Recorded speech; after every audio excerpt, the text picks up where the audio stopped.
ชุดเติมน้ำมันจังไงวะบุ้มตุ๊ดสองแรงมาเติมจากแรงมาก่อนเติมไปอีกสองแรงมาตุ่มบูดตุ่มเอาสีแดงเข้าไปด้วยสีแดงมีความว่าตีตุ่มบินได้เคยเห็นรถบินได้ไหม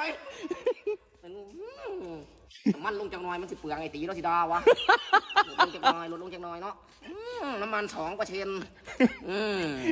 รถบูทนิดนึงรถบุกบุ้นมันคือเสียงอะไรเสียงมันจะเก็บเลยเสียงหมาตัวนี้คือบอกเป็นเกินไปวะนะเกินไปคิดว่าคนจะอายคนจะเมียน